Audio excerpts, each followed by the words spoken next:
It's really changed the information and resources that we can supply to our country programs. Introduction decisions are made at the country level. However, now we have the product in our own catalog and technical resources to support countries who decide to move forward with scaling up the hormonal IUD.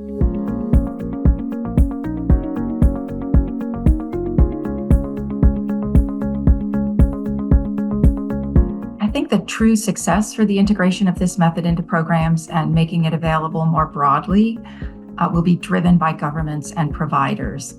And I think those countries where success will be most rapid will be driven by local product champions who understand the attributes of in the various LMICs. So in my mind, the evolution of the global coordinators will be precisely that, an evolution where we facilitate, we coordinate, we provide technical assistance, training, and ensure availability of commodities, as well as continuing to expand knowledge and evidence.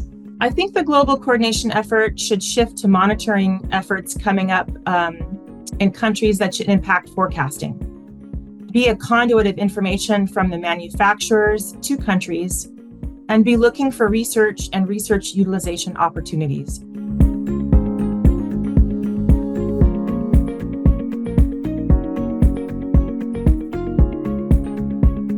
Some of the barriers to access have to do with addressing the conundrum of demand and cost, which is to make sure that we have a high enough demand to support a low cost and a low enough cost to support a high demand. And so investments by donors and pharmaceutical companies to try to bridge that divide, I think, will prove to be extremely successful over the short and medium term to make this method more widely available. I think the second thing that we need to always remember is how important having an array of contraceptive choices is for users, and that every time that women are given an additional choice or more options for contraception, that a higher percentage of women take up and need and use contraception, which indicates that the fact of offering choices actually enables access. The next barrier to introduction for the countries who've started to launch are really problem solving down to the service delivery sites and creating awareness about the hormonal IUD's availability. And not just availability, but exactly where it's available. Countries who've made the decision to introduce will need to keep informed of local challenges and come up with solutions that fit their context. I think there are a variety of barriers that include commitment of governments to support provider training and of governments and donors to fund commodities, as well as to ensure that the commodities get to the right places and don't stay in warehouses. I also think there continues to be some need for demand creation, given that some of the specific characteristics of this approach, including the marked reduction in bleeding, as well as the need for pelvic exams during insertion, could create some barriers. Part of the many healthcare providers believe that women in low and middle income countries don't like amenorrhea, but nobody asks. It's true that many women in low and middle income countries believe that bleeding every month is healthy.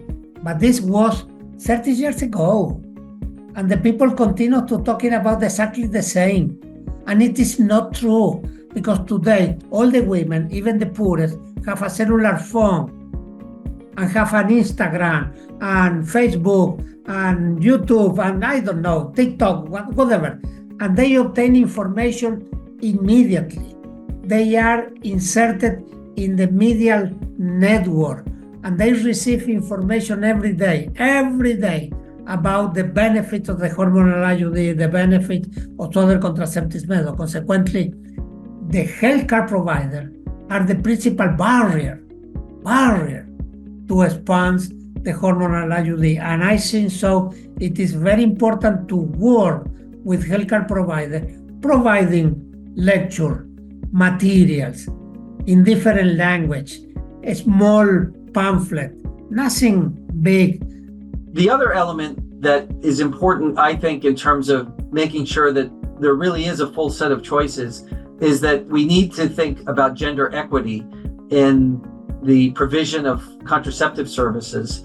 And we need to think about the male's role in contraception and have more male contraceptive methods, because this is not a conversation that should reside only with women. And the fact that the burden, so to speak, of contraception falls mostly on women, I think is one of the limiting factors in achieving true gender equity and contraceptive access for people around the globe.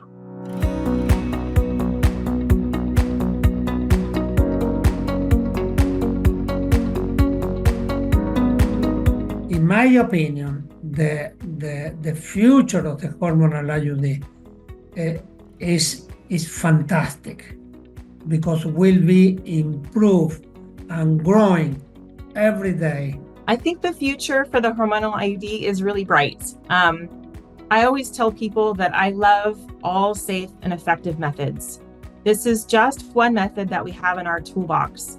However, this one is a little bit special in my mind in that it has been popular in wealthy countries for decades. I think there's a real equity issue here. And now we have a chance to offer this method to many more women who could benefit from having another long-acting method, and also addresses issues like heavy bleeding and potentially anemia risk. In an ideal world, it would be available to whoever needs it. And hopefully, as we continue generating evidence, I would also like to foresee a situation where it can be used for longer than now.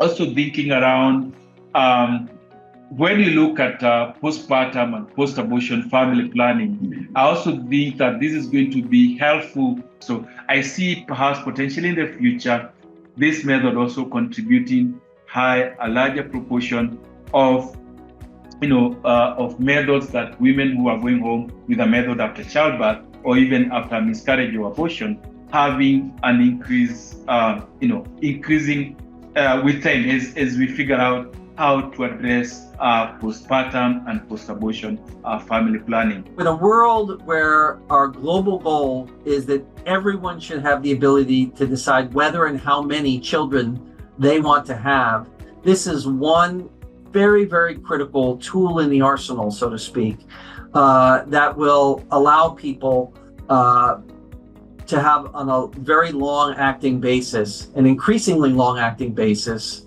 the ability to control their own fertility. And that is a goal that is a shared global goal, and the hormonal IUD is going to be a major part of achieving that goal, so that we have as many people in the world as possible having access to modern methods of contraception and the ability to choose the method that works for them. The hormonal IUD is unequivocally a transformative approach to contraception. And the time is now, because it's been 30 years since this product was introduced in other developed countries. It provides proven health benefits and can improve quality of life for millions of women. It's a long-term, highly effective method, and I think it's been transformative. And I'd like to see that happen everywhere in the world and have women everywhere have access to this approach.